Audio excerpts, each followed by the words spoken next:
السلام علیکم ورحمۃ اللہ وبرکاتہ۔ یہ آج انشاءاللہ ہم آپ کو غلط املا اور صحیح املے کے بارے میں بتائیں گے اور انشاءاللہ اس کی آپ کی تصحیح بھی ہو جائے گی۔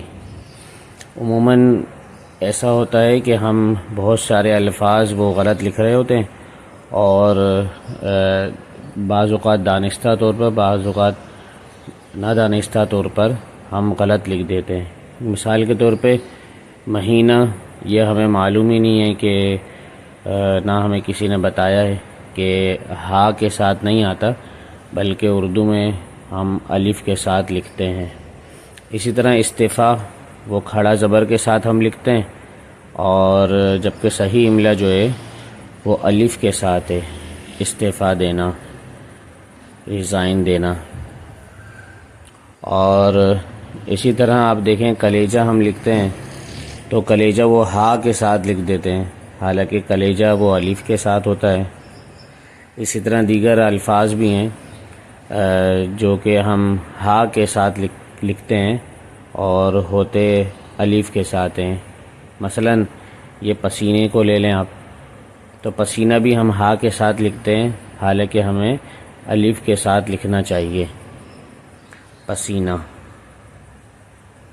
ایک اور لفظ ہے تمہارا۔ اب تمہارا میں یہ جو ہا ہے تو وہ مہ کے ساتھ ہوتا ہے، نہ کہ کومے والے ہا کے ساتھ۔ تو یہ بعض اوقات ہم سے دو چشمی ہا کے ساتھ ہم لکھ دیتے ہیں مہ کے ساتھ، اور بعض اوقات ایسا ہوتا ہے کہ وہ ہا کے ساتھ ہوتا ہے۔ اس طرح چولہا، تو چولہا جو ہے وہ بھی لہ ہوتا ہے۔ ایک لفظ ہے، اردو کا ہی لفظ ہے، لام دو چشمی لے۔ ایک ہے لام اور ایک ہے لام دو چشمی لے، ایک حرف ہے یہ۔ جیسے بھے ہوتا ہے، پھے ہوتا ہے، اسی طرح یہ لہ بھی ہے، چولہا۔ تو اسے ہمیں دو چشمی ہے کے ساتھ یعنی لہ کے ساتھ لکھنا چاہیے۔ اسی طرح چودھری جو ہم لکھتے ہیں تو ویسے بھی ہم جو پڑھتے ہیں وہ چودھری پڑھتے ہیں، نہ کہ چوہدری پڑھتے ہیں۔ تو اگر ہم اپنے لفظ پر ہی وہ دھیان دیں تو اس سے بھی پتہ چلتا ہے کہ یہ چودھری ہے، نہ کہ چوہدری۔ اسی طرح ایک لفظ ہے حیرانگی۔ حیرانگی ہم بولتے ہیں، حالانکہ حیرانگی بولنا غلط ہے، اور صحیح جو لفظ ہے وہ ہے حیرانی۔ جس لفظ کے آخر میں ہا آئے گی تو وہاں پہ آپ دیکھیں کہ وہاں پر گی آئے گا، جیسے شگفتہ۔ تو شگفتہ جب لکھیں گے تو ہا آتا ہے، تو وہاں پہ شگفتگی تو ہم لکھ سکتے ہیں لیکن شگفتی نہیں لکھ سکتے۔ یہاں پہ درست، تو درست سے درستی تو ہوگا، درستگی نہیں ہوگا۔ اس طرح کولہو، یہاں پہ بھی لہ۔ آسان ہے، الف مدہ کے ساتھ لکھا جاتا ہے عموماً، حالانکہ بغیر مد کے ساتھ ہوتا ہے۔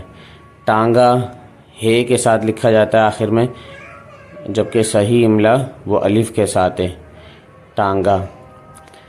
اور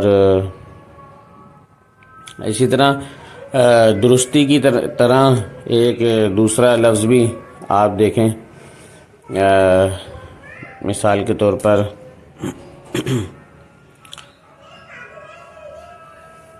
شائستہ، تو شائستگی ہوگا کیونکہ وہاں پر ہا آ رہا ہے نا، تو شائستہ سے شائستگی۔ گرم مسالہ، یہاں پر صاد اور ہا لکھ دیتے ہیں عموماً، جبکہ گرم مسالہ ہوتا ہے۔ نقطہ میں قاف اور طا ہوتا ہے، تو نقطہ نظر، نقطہ نظر کہنا صحیح ہے، نقطہ نظر یہ غلط ہے املا۔ امید ہے کہ یہ ساری باتیں آپ کو سمجھ آ گئی ہوں گی۔ اگر کوئی اس میں غلطی ہو یا کچھ سمجھ میں نہیں آئی ہو تو آپ پوچھ سکتے ہیں، اور میری بھی آپ درستی کر سکتے ہیں۔ درستی. ٹھیک ہے. السلام علیکم ورحمۃ اللہ.